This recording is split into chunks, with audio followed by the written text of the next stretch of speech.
programs outreach across the communities in this country? Thank you, Victoria. So what we are doing in the office of the First Lady is just following on the footsteps of the President, especially on the bottom-up economic agenda for the country.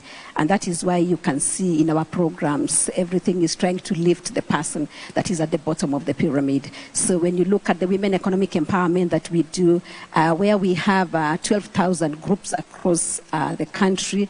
You've heard Rose talk about her group, Beatrice has her group. Those are just 2 groups in the city, but we have about 12,000 groups across the country. So we are doing women economic empowerment just to empower that woman, you know, with financial inclusion, financial health, livelihoods, trade, and MSc, and so on and so forth. And the other thing, of course, is on the environment and climate action. So we are teaching the women that they need to take care of the environment. Of course, you know that the President has the restoration program on the trees to plant 15 billion trees by 2032. So at the office of the First Lady, we are going to be planting 500 million trees, and we have already started planting several of them. In fact, this week, we are going to Kakamega Forest, where I've adapted 200 hectares, about 500 acres, and we are going to be planting 30,000, you know, just to support, you know, the government program.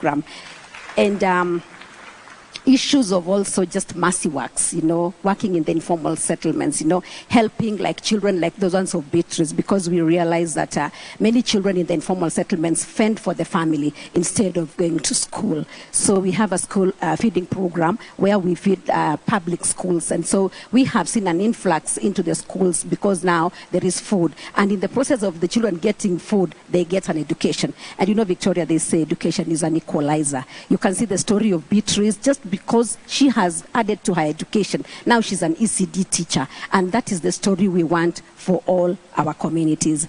Also in my office, we have what we call the 5 C's, and what we do is to convene, connect, collaborate, catalyze, and celebrate. So I'm working with spouses of our members of parliament, our governors, our senators, our clergy. I'm just working with women in general to be able to convene meetings for them, to be able to collaborate with them. And one of the things that we are collaborating with all the spouses is actually on environment and climate action, because it's no longer a luxury. It's no longer like, you know, something that we thought we could just do as CSR and just do something on the side. But we are very deliberate, because in Kenya, we experienced the worst drought that we had not had for 40 years. And this is as a result of the environmental issues. So that is what we are doing in my office, and